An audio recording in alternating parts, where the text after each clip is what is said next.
Yo, what's going on, guys? This is Houston Sports Talk back into the video today, and today we're going to be talking about the Houston Rockets since trading for two-time All-Star and Rookie of the Year. Also, 2021-22 All-NBA was 2021-22 Most Improved, and you should have a good idea who this is. It's Morant that we're going over today.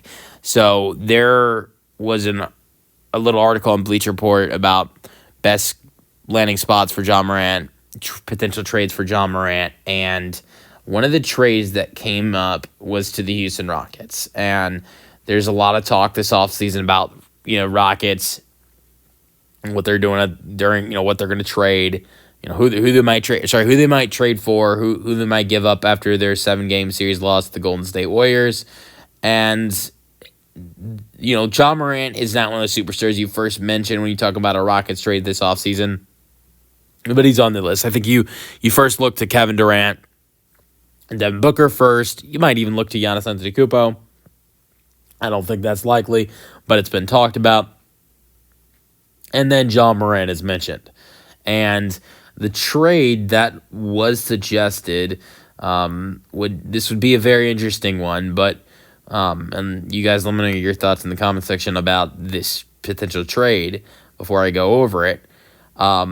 So the Rockets would send Fred VanVleet, and keep in mind, to send Fred VanVleet, the Rockets would have to exercise that team option, $44 million team option. Fred and the Rockets, the deadline was supposed to be Friday, the Rockets, and Fred pushed that back to June 29th. So, obviously the Rockets and Fred, they don't have to settle that deadline on the 29th. If they want to, they can do that before. They could do it tomorrow if they wanted to. That's not going to happen. You'll probably see them make a decision on that team option. The Rockets will probably make a decision on that team option sometime after the NBA Finals are over, in the area of June 29th, and that should be around a week to 10-day period for the Rockets. So, but Fred's team option would have to be exercised in this potential trade. Cam Whitmore would also head over to the Grizzlies in this trade. A 2025 first-round pick for the Rockets would go, which is the Suns pick. We'll find out on Monday which draft pick that is. Right now, that'd be like the 9th or 10th overall pick, but you never know. You could get a better pick than you're supposed to. That should be a top 10, top 12 pick, something like that. It could be better than that.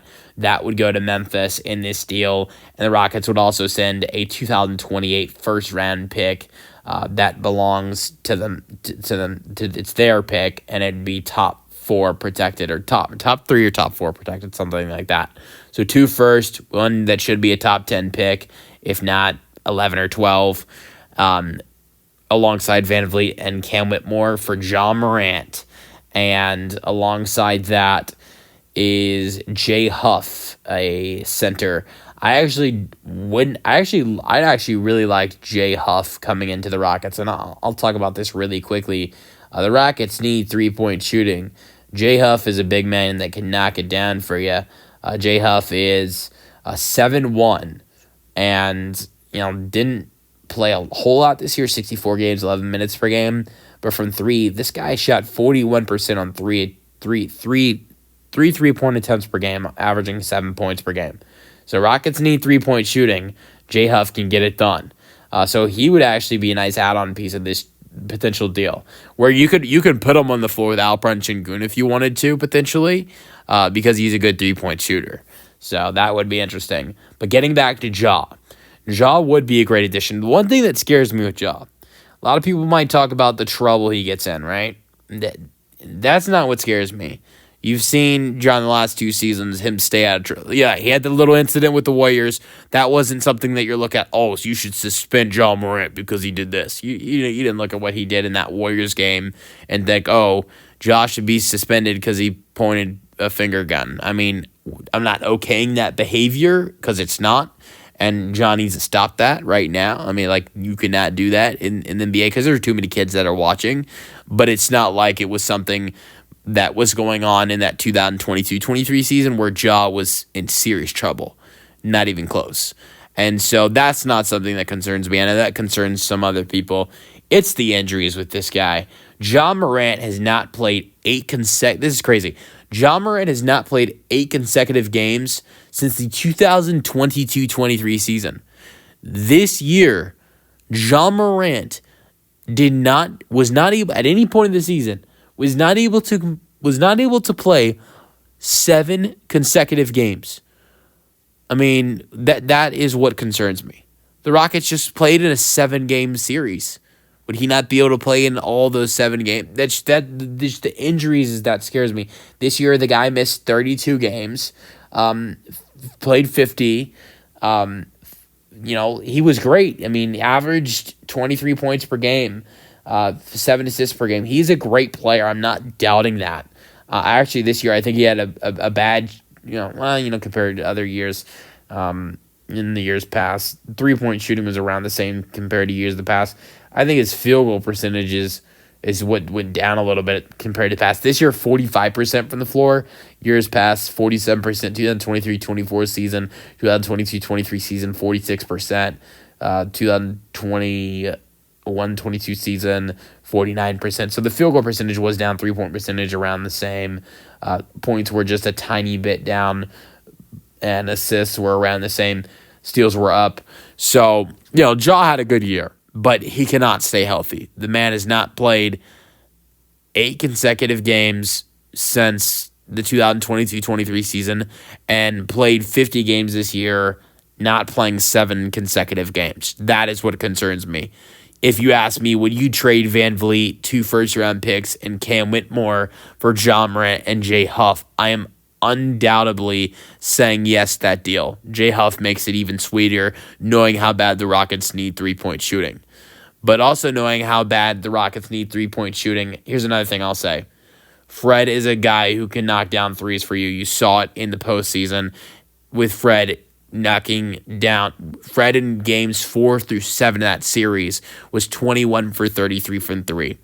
John Morant is a guy who is quite the opposite from 3. In his playoff series, shot 25%, only played, 2 games in the first half of the third game, but still shot really poorly from 3 in the playoffs this year, shooting 4 for 16 from 3. In his playoff career, 34%. So Fred is a guy that has been knocked down from 3 this year in the playoffs. Last year, that is something you would lose.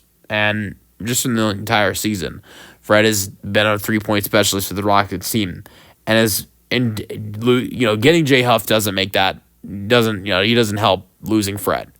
But Ja would also help in other things like with the things of the Rockets being. I think defensively it would kind of be the same, but the flashiness and also the fact of having a superstar and a guy that is really aggressive at the rim and can get to the free throw line a lot, because Ja does get to the free throw line a lot.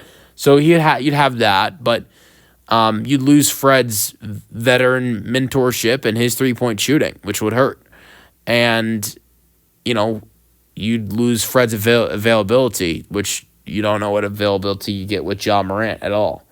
That's something I think you should think about if you're going to trade for Ja Morant. This guy has never played more than his rookie year played 67 games. It was really healthy his rookie year. Since his rookie year, he has never gone over 65 games in a season since his rookie year. And he's played now, this was his 6th season of his career. So that's concerning. But I don't know. I honestly don't know what to say about this potential trade, because he would be such a great addition for this Rockets team. He might make Jalen Green a better player.